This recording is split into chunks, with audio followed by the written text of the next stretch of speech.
Anjali ma'am for everything. त्यांचे जे efforts आहेत, त्यांचा जे सपोर्ट आहे, त्यांनी प्रत्येक छोट्या छोट्या गोष्टींपासून ते मेकअप कसा करायचा, त्यांचे जे थोडे प्राईड्स आहेत त्या कसे सेट करायच्या, इथल्या छोट्या ह्याच्यापासून त्यांनी शिकवलेलं आहे. आणि last but not the list, Shweta ma'am, I am very grateful की आपली भेट झाली ते. आणि तुमचा जो स्ट्रगल आहे तो पाहून खूप आनंद वाटतो की स्त्री काहीही करू शकते. आणि त्यात बिलीव्ह आहे की स्त्री काहीही करू शकते. Thank you so much. त्यानंतर मी नीलम दीदीने विनंती करते की तिने तिचा एक्सपिरियन्स शेअर करावा.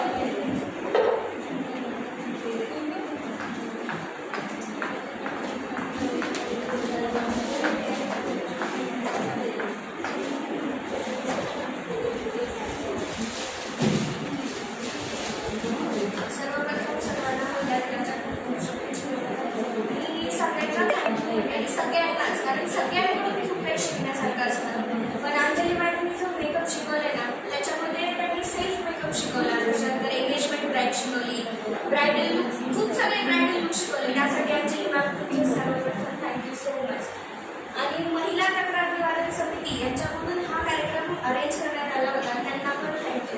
डॉक्टर अंजली मॅडमना स्पेशली थँक्यू मॅम, तुम्ही अरेंज केलं 15 दिवस. आणि एक खंत वाटते माहिती, अंजली मॅडमने खूप एफर्ट्स टाकले 15 दिवसांमध्ये. पण एक असं वाटतं की आपल्या स्टुडंटला थोडं घेता आलं, की मॅडमला जेवढं मनापासून मॅडमने शिकवलं तेवढं त्यांनी घेतलं नाही. हे एकच वाटतं की एवढंच बस, बाकी नाही.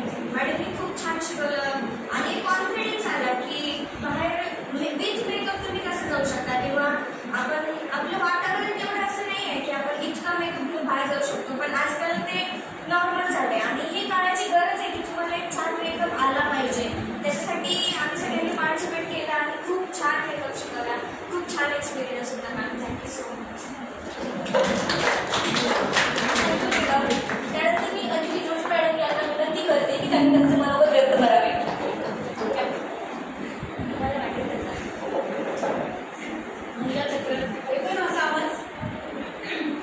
महिला तक्रार निवारण समितीने आयोजित केलेल्या आमच्या या महिला दिन विशेष कार्यक्रमात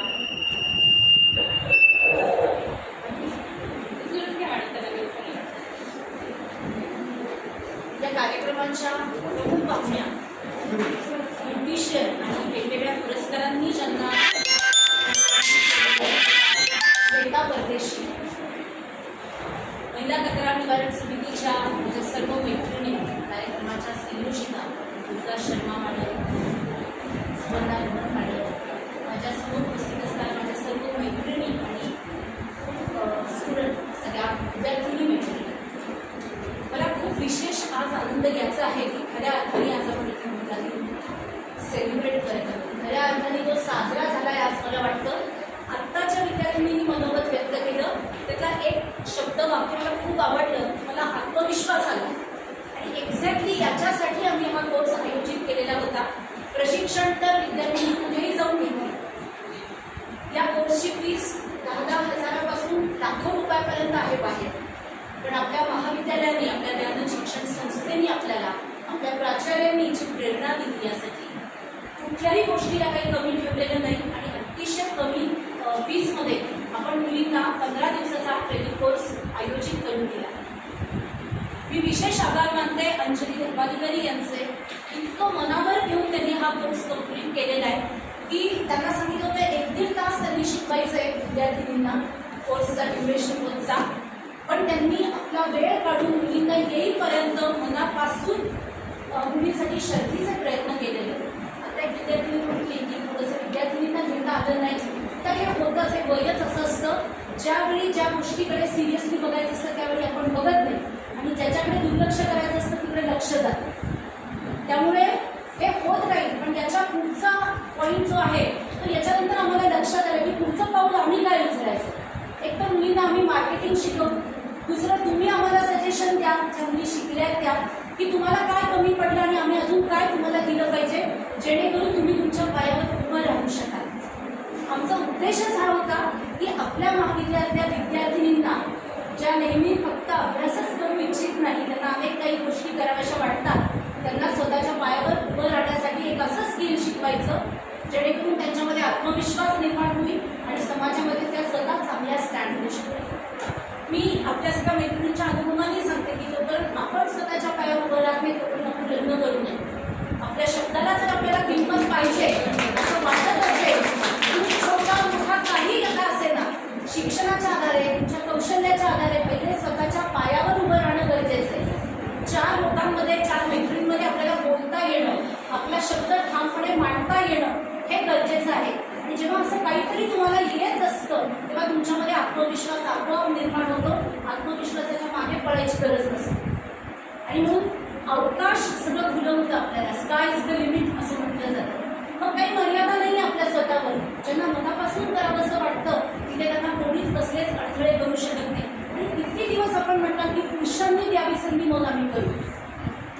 तुम्ही ह्या सगळ्याच्या श्वेताताई आपल्यामध्ये उपस्थित आहे, त्यांनी सांगितलं त्यांचे मिस्टर इथे उपस्थित आहेत की घरामध्ये शेणाने सारवून चुलीवर स्वयंपाक करून त्यांनी या सगळ्या गोष्टी केलेल्या. मला आश्चर्य वाटतं, अंगावर काटे येतात माझ्या बोलताना, पण हे कसं केलं असेल. त्यामुळे मला हात धरू देत नाही, तिकडून सपोर्ट नाही, माझ्याकडे पैसा नाही, ह्या सगळे बहाणे असतात. यातनं आपल्याला मार्ग काढून पुढे जाता येतं. आणि अशा कोणाचे जर काही प्रॉब्लेम असतील तर तुम्ही आमच्यापर्यंत या, आमच्याशी संवाद करा. तुमच्या सगळ्या प्रश्नांमधून मार्ग कसे काढायचे दयानंद कला महाविद्यालय बघेल. आणि इथून पुढे मुली आणि महिलांच्या सक्षमीकरणासाठी आपण अजून चांगल्या पद्धतीने काम करू. मी अजून विशेष धन्यवाद मानेन फॅशन ड्रेस डिझाईन आणि ॲडमिशन विभागाचे. आपण जेव्हा नोटीस काढतो एखाद्या महिला दिनाच्या कार्यक्रमाची, महिलांच्यासाठीच्या कार्यक्रमाची, मग खूप कमी आकर्षण महिलांचंच असतं त्याच्यासाठी. का ते एवढ्या उत्तर दिले मला अजूनपर्यंत समजलेलं नाही. ज्या मैत्रिणी कला महाविद्यालयातून इथे आल्या, ज्या फॅशन ॲडमिशन विभागाखाली कार्यरत आहेत, या सगळ्या कार्यक्रमाला ज्यांनी सपोर्ट लावला आणि मनापासून हा कार्यक्रम अरेंज केला चांगल्या पद्धतीने आणि तो यशस्वी झाला असं मी डिक्लेअर करेन आज इथे, त्या सगळ्यांचे मी मनापासून आभार मानते. आमच्या महाविद्यालयातले खोबरे सर, जे त्यांचं कॉलेजमधलं महत्त्वाचं काम, त्याच्या खिडकीवर कायम गर्दी असते आणि वेगवेगळ्या प्रकारच्या विद्यार्थी आणि पालकांच्या गोष्टींना त्यांना तोंड द्यावं लागतं, कारण आर्थिक बाजू ते सांभाळतात. हे सगळं सांभाळून आपल्या विनंतीला मान देऊन इथे आले, त्याबद्दल मी त्यांचंही मनापासून आभार मानते. आणि त्या विद्यार्थ्यांनी ज्यांनी 32 जणींनी भाग घेतला त्यांचेही आभार. आणि आज ज्या 19 विद्यार्थी आज ते पार्टिसिपेट झालेले आहेत, इतक्या सुंदर दिसत आहेत की तुमच्या सगळ्यांची मी इथून शब्दांनी दृष्ट काढते.